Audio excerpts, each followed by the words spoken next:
I'm the Book Baron.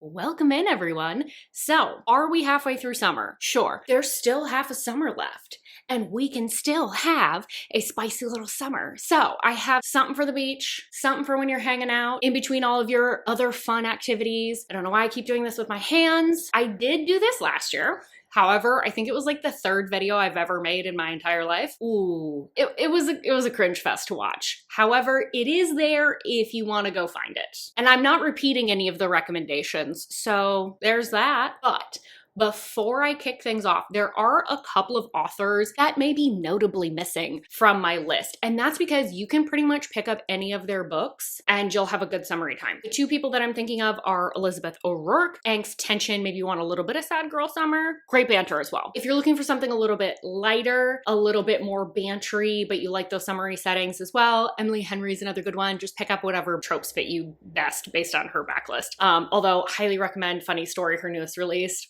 It's so good. But I'm leaving those two off just because it's like I couldn't pick one or two books of theirs that I would recommend. I just wanted to recommend all of them. So we're just gonna leave them to the side for the moment. But I think I have like 8 recommendations for you. So let's just get started, shall we? The first category that I have is like vacations, very easy breezy reads. So the first one that I have is Fling by Adriana Locke. I know that this cover is god-awful, mildly cringy. It kind of looks dated too. However, cuteness do be afoot. Why did I say it like that? That was weird. But this is about Maddox and Ashley. Ashley was recently dumped by her fiance. They called off the wedding, the whole shebang.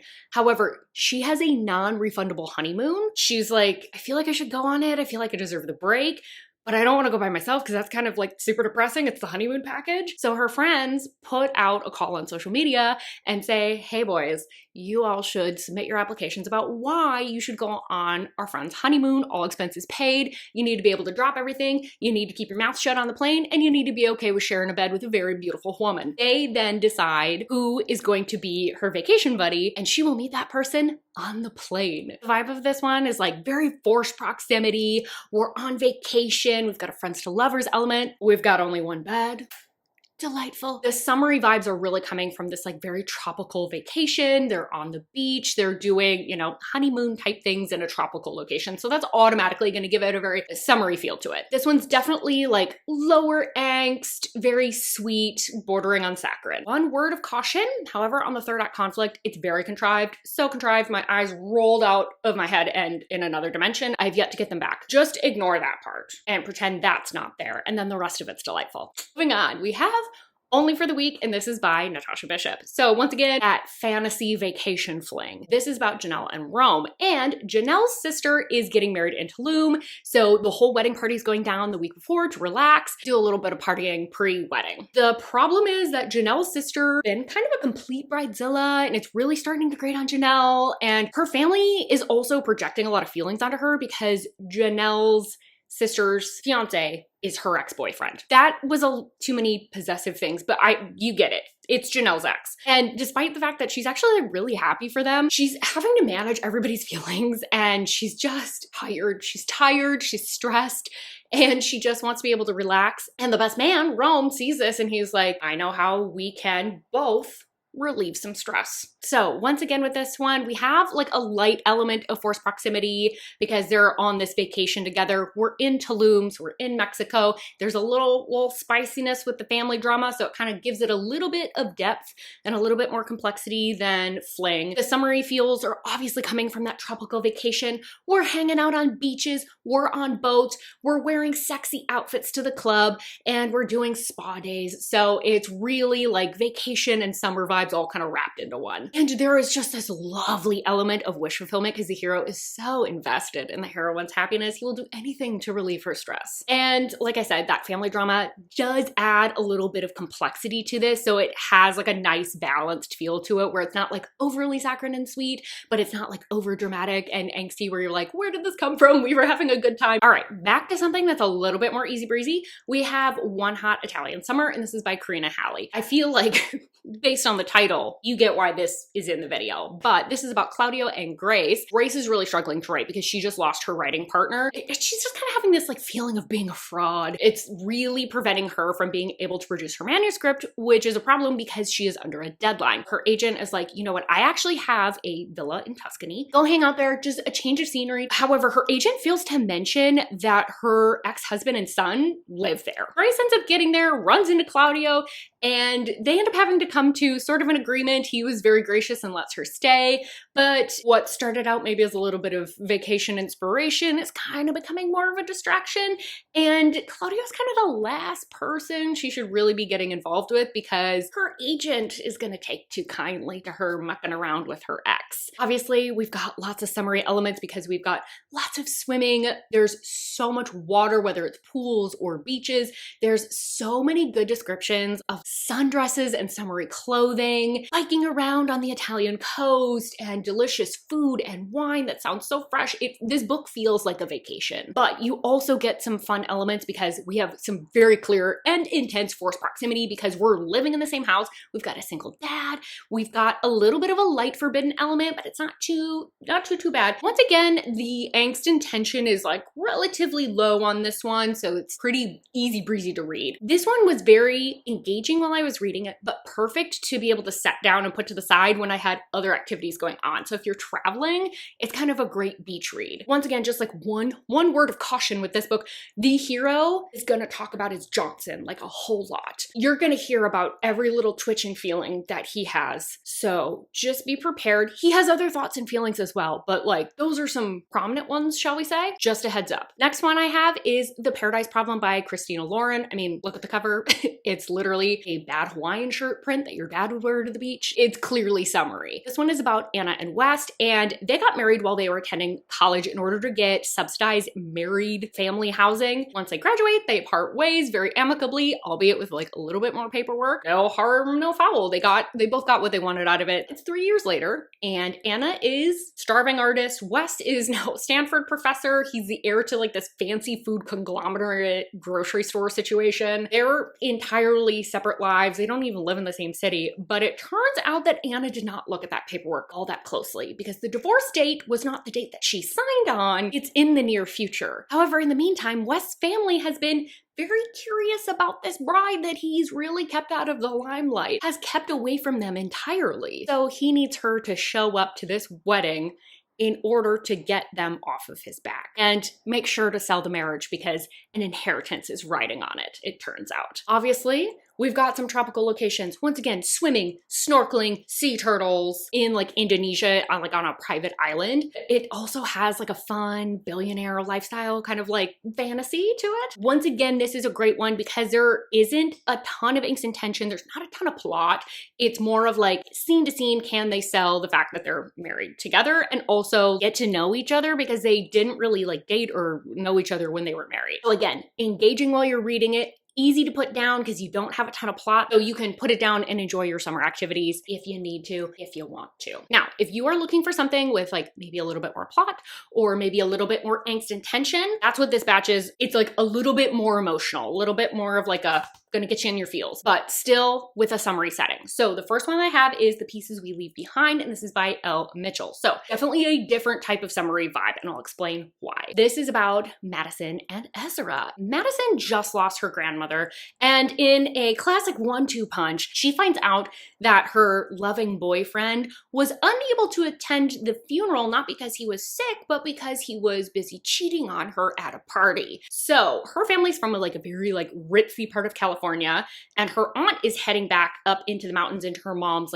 very small mountain town in Oregon. And she ends up going to this small mountain town and enjoying the lake life and trying to figure out who she is outside of who her mother and all these other people are trying to tell her to be. And that's where she meets Ezra.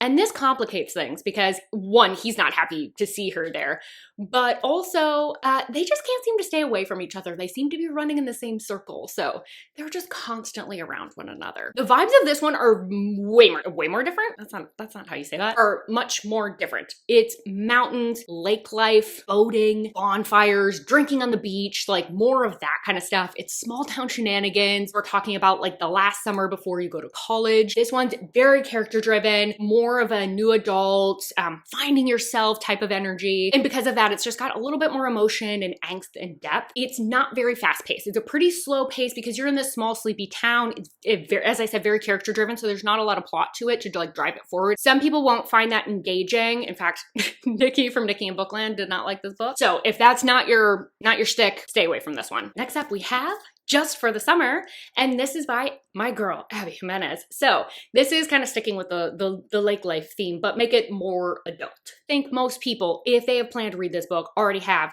This is my last ditch attempt if you're on the fence. So this is about Justin and Emma, and Justin ends up posting on Reddit about his little curse, his little problem, and it makes him go a little bit viral. And his curse is that anytime he dates a woman, right after he breaks up with them, they end up finding the love of their life. And he's like, why? Why is this happening to me? Why can't I find someone?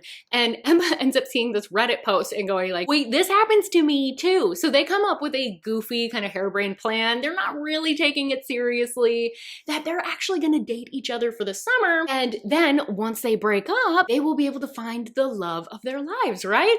The only problem is that they're in slightly different locations. So Emma needs to relocate to Minnesota. And this ends up leading to a lot of family shenanigans that she was never anticipating. We have a cottage set on the lake. We've got lots of boating. There's barbecuing. There's date nights. This is probably the least intensely summery out of any of the other ones that I've really talked about. But because I grew up with the Minnesota lake life during the summer, this felt very summery to me. So maybe that's a me thing, but I mean, it's in the title. Just for the summer? I mean, come on. Out of all the ones that I've recommended so far, I think this one is definitely the most emotional because that family drama kind of goes from like a simmer to a boil throughout the book. But there's lots of great banter and there's lots of witty humor. Got a little bit of a good balance because we have that good banter and humor going on through the majority of the book. My last one for more of the emotional category, we have Waitlist by Candy Steiner. So this is another like coming of age, last summer before college. We have Natalie and Rhodes. Natalie just graduated and her life is looking pretty good until her boyfriend of 2 years dumps her for a new gal that's much thinner than her. This kind of takes a hit to her self-esteem. She's questioning a lot of things. Do her friends even like her? Are her friends even really friends with her? Were they friends with her because she was dating him? She doesn't know. So she's going on a little bit of self-discovery, a little bit of a journey here. And she decides that the way that she is going to become more in tune with herself and change herself mentally and physically is by signing up for a personal trainer. That ends up being Rhodes. And Rhodes is like your guy that all the country club ladies are lusting after. Vibes of this one, it's a lot more of like a lazy summer, right? We've got a pretty character-driven book here again. It's lots of her just like watching TV, going to parties, shopping at the mall, hanging out at the country club, hanging out with people, going to the pool. It's a lot of that. There's no agenda. So I did debate putting this one on here because it does have the summery vibes, the summery energy, the spice. It's Candy Steiner. However, the weight loss thing, I know that that's not going to hit for a lot of people and for a lot of you it may be triggering. So just like be cautious because that is a big theme in the book. So if that doesn't jive with you, maybe don't read it.